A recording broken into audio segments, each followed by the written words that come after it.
Number 18 पे हमारे पास जो ऑप्शन है अलार्म कंट्रोल की। अलार्म कंट्रोल ये नॉर्मली BON और BOF मतलब आपका अलार्म जो है डिफ़ॉल्ट इसका ऑन रहेगा या आप इसको ऑफ रखना चाह रहे हैं। नंबर 19 पे auto return to default display screen. ठीक है, मतलब अगर आप सेटिंग मोड में हैं, किसी सेटिंग पे हैं, तो ये ऑटो रिटर्न आपका होम स्क्रीन पे आपको ले जाएगा। नंबर 20 पे है बैकलाइट कंट्रोल। बैकलाइट जो है LCD की जो लाइट है इसका डिफ़ॉल्ट जो है LON ऑन रखेंगे और LOF ऑफ से मतलब अगर आप इसको ऑफ़ करना चाह रहे हैं तो ऑफ़ रख लें। डिफ़ॉल्ट जो है नॉर्मली इसको ऑन ही रखते हैं। Beep while primary source is interrupted. Number 22 पे है beep while primary source is interrupted. इससे मतलब है कि जैसे ही आपका कोई प्राइमरी सोर्स जो आपने इन्वर्टर को दिया हुआ है, जैसे कि आपकी वापडा या यूटिलिटी, और सेकंड पे जो आप उसका सोर्स है जो बैटरी है, जैसे ही आप इसको ऑन ऑफ करेंगे तो ये आपको बीप देगा। जैसे ही आपकी वापडा ऑन होगी तो उस टाइम आपको बीप देगा, और जैसे ही आपकी वापडा आप उसको बंद कर देंगे, देना सप्लाई देना आप बंद कर देंगे तो ये उस टाइम आपको बीप देगा। तो डिफ़ॉल्ट पे इसको आप रखेंगे, इसको हम ऑन ही रखेंगे। नंबर 23 की जो सेटिंग है इसकी overload bypass when enabled the unit will transfer to line mode if the overload occurs in the battery mode. इसमें ऐसा है कि अगर आप इसको बैटरी मोड पे रन कर रहे हैं और आपने एक्स्ट्रा लोड डाल दिया है तो ये आपको लाइन मोड मतलब आपको यूटिलिटी पे शिफ्ट कर देगा, आपके लोड को जो एक्स्ट्रा लोड है, और एक्स्ट्रा लोड जो है आपको यूटिलिटी से रन करवा देगा। इसको आप डिफ़ॉल्ट जो है BYD मतलब इसको आप इसका जो डिफ़ॉल्ट उन्होंने डिसेबल रखा हुआ है आप इसको इनेबल भी कर सकते हैं। 25 नंबर पे है record fault code. Record fault code default इसका ऑन रखा हुआ है, मतलब जो भी आपके इन्वर्टर में फॉल्ट आएगा ये उसको टाइम के साथ साथ रिकॉर्ड करता जाएगा अपनी मेमोरी में। आप इसको ऑन ही रहने दें। FEN से मतलब ऑन है और FDS से मतलब डिसेबल मतलब इनेबल है, और डिसेबल आप इसको कर सकते हैं। उसके बाद आ जाते हैं आपके 26 नंबर पे bulk charging voltage. Bulk charging voltage से मतलब ये है कि आप इसको कितने वोल्टेज से बैटरी को चार्ज करवाना चाह रहे हैं, मतलब आप वोल्टेज कितने मैक्सिमम उसकी स्पीड से आप बैटरी को चार्ज करवाना चाह रहे हैं। ये बल्क चार्जिंग वोल्टेज एक्चुअली वही करंट की वो टाइप है कि आप उसको एक बल्क में एक एक्स्ट्रा एक्सेसिव अमाउंट दे के आप अपनी बैटरी को चार्ज करवाते हैं। इसकी जो डिफ़ॉल्ट वैल्यू है, डिफ़ॉल्ट सेटिंग जो है 28.2 है। मैं नॉर्मली इसकी रिकमेंड करता हूँ 29.2। ये है कि इससे आप एक्स्ट्रा करंट से आप अपनी बैटरी को चार्ज करवाएंगे, और इससे आप जो आपकी जो बैटरी है वो एक्सेसिव वोल्टेज होने की वजह से ज़्यादा मतलब फुली चार्ज हो जाएगी, जल्दी चार्ज हो जाएगी।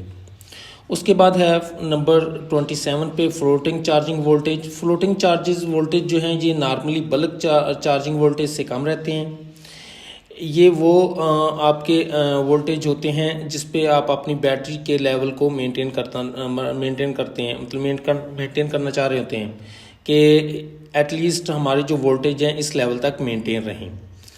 और इसकी कम होने की वजह यही होती है कि जो आपका एक्स्ट्रा जो आपकी बैटरी के अंदर जो गैसेस वगैरह होती हैं वो जनरेट हो रही होती हैं तो वो आउट हो सकें इजीली। इस लेवल पे आप अपनी बैटरी को वोल्टेज को मेंटेन करते हैं 27 पे। बल्क में हम एक्स्ट्रा चार्जिंग करंट दे के उसको चार्ज करवाते हैं, और फिर जो वो करंट है उसकी उस लेवल को कम करके जो कम कर देते हैं, जिस लेवल पे हम लाकर उसको मेंटेन करते हैं उसको हम फ्लोटिंग चार्जिंग वोल्टेज कहते हैं। उसके बाद आप आ जाएं, हमारे पास जो सेटिंग है 29 लो DC कट ऑफ वोल्टेज। अगर आपके पास ओनली बैटरी का सोर्स अवेलेबल है, फॉर एग्जांपल रात के टाइम आपकी वापडा जो है वो शट डाउन हो गई है और आपका जो इन्वर्टर है वो बैटरी से रन हो रहा है, आपको सप्लाई दे रहा है बैटरी से, आपकी मतलब होम अप्लाइंसेस को बैटरी से रन करवा रहा है, तो बैटरी किस लेवल पे आकर आपका इन्वर्टर जो है वो शट डाउन हो जाए ताकि आपकी बैटरी जो है वो डीप डिस्चार्ज ना हो। ये 21 वोल्टेज हैं, तो नॉर्मली हम इसको 21 वोल्टेज ही रिकमेंड करते हैं। जैसे ही आपका जो इन्वर्टर है आपकी बैटरी का लेवल जो 21 वोल्टेज पर पहुंचेगा तो इन्वर्टर आपकी पावर को जो आउट सप्लाई है उसको शट डाउन कर देगा और आपकी सप्लाई रोक देगा। नंबर 30 पे जो सेटिंग आती है वो बैटरी इक्वलाइजेशन के रिलेटेड है। बैटरी इक्वलाइजेशन से मतलब ये है कि अगर आपके पास कोई पुरानी बैटरीज पड़ी हुई थी, आपने वो अटैच करनी है, तो जैसे ही आप बैटरी इक्वलाइजेशन की ऑप्शन को इनेबल करेंगे तो ये उसके जितने भी उसके अंदर सेल्स हैं उसको एक्स्ट्रा वोल्टेज दे के उसकी इक्वलाइजेशन कर देगा ताकि आपको बेटर परफॉर्मेंस मिल सके। नॉर्मली जो इसकी डिफ़ॉल्ट जो है उसको डिसेबल रखते हैं, अगर आप इसको इनेबल करना चाहें तो आप इसको इनेबल भी कर सकते हैं। उसके बाद नंबर 31 पे आते हैं आपके battery equalisation voltage. Battery equalisation voltage जो है ये डिफ़ॉल्ट जो इसकी वैल्यू होगा 29.2 है। इससे आपकी बैटरी की इन्वर्टर जो है उसकी इक्वलाइजेशन करेगा। उसके बाद नंबर 33 पे आते हैं बैटरी इक्वलाइजेशन टाइम, मतलब आपका उसका टाइम इंटरवल कितना सेलेक्ट करेंगे। ये आपका टाइम डिफ़ॉल्ट जो इसकी वैल्यू है वो 60 मिनट है, आप इसको इंक्रीज़ और या डिक्रीज़ कर सकते हैं। उसके बाद ये है कि battery equalisation time out,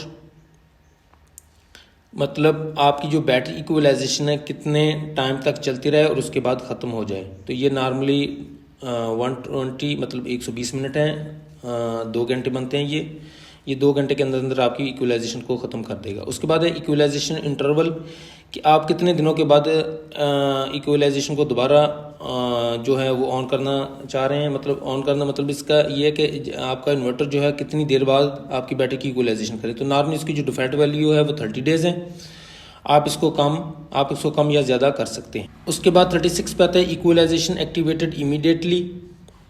normally जो होता है ये अगर आप इसकी इक्वलाइजेशन बैटरी इक्वलाइजेशन को ऑन करते हैं, जो 30 नंबर की सेटिंग है, तो ये इसको फ़ौरन ही इक्वलाइजेशन को स्टार्ट कर देगा। और आपकी जो डिस्प्ले स्क्रीन है उस पर E9 का जो आपका फॉल्ट कह लें या उसको E9 का जो आपकी एक रीडिंग आपको ब्लिंक करना स्टार्ट कर देगी कि आपका जो इन्वर्टर है इस टाइम बैटरी इक्वलाइजेशन मोड में है। अच्छा, उसके बाद है number 13 solar energy feed to the grid, it's requested to enter password. ये होता है नेट मीटरिंग के लिए यूज़ करते हैं। अगर आप चाह रहे हैं कि हमने घर की नेट मीटरिंग करवानी है अपने घर की, तो जैसे ही आप अपना ग्रीन मीटर इंस्टॉल करवा लेंगे तो उसके बाद आपने ये नंबर 38 की जो सेटिंग है ये डिफ़ॉल्ट जो होती है वो डिसेबल होती है, आपने इसको इनेबल करना होता है, तो आपका इन्वर्टर जो है वो ग्रिड फीडिंग स्टार्ट कर देगा। नंबर 60 की जो सेटिंग है ये बहुत इंपॉर्टेंट सेटिंग है, ये low DC cut off voltage on second output. ये एक्चुअली स्मार्ट लोड मैनेजमेंट के लिए यूज़ होती है कि फॉर एग्जांपल रात का टाइम है और लोड शेडिंग हो गई है और आपका इन्वर्टर जो है जैसे ही लोड शेडिंग हुई मतलब बिजली बंद हो गई, आपकी वापडा चली गई, आपका इन्वर्टर जो है वो आपका जो हैवी लोड है वो भी कनेक्टेड है इन्वर्टर के साथ और लाइट लोड है वो भी कनेक्टेड है। तो ये जो आपका हैवी लोड है ये उसको कट ऑफ कर देगा, ये उसकी सेटिंग है। इसके वोल्टेज जो हैं वो हम सेट कर देंगे। जैसे आपके नॉर्मल बैटरी की जो वोल्टेज है वो 27.5 पे आपकी बैटरी जो है वो चल रही है, तो जैसे आप इसकी जो सेटिंग है आप इसको बढ़ाकर 26.5 या 26 या 25.5 कर देंगे, तो जैसे ही आपका इन्वर्टर उस लेवल पर आएगा तो आपका जो हैवी लोड है वो उसको बंद कर देगा और आपका लाइट लोड जो है उसमें जिसमें लाइट और फैंस वगैरह आपके चलते रहेंगे। ये स्मार्ट लोड मैनेजमेंट के लिए यूज़ होता है। उसके बाद नंबर 61 की जो सेटिंग है setting discharge time on the second output. इसमें ये है कि setting range is disable and then from 0 to 9 increment if the battery discharge time achieve the setting time to the program 61 और program 60 function is not triggered and the second output। ये आपका 61 से relate करता है कि उसका जो time है डिस्चार्ज टाइम वो आपके आउटपुट का क्या रखेंगे।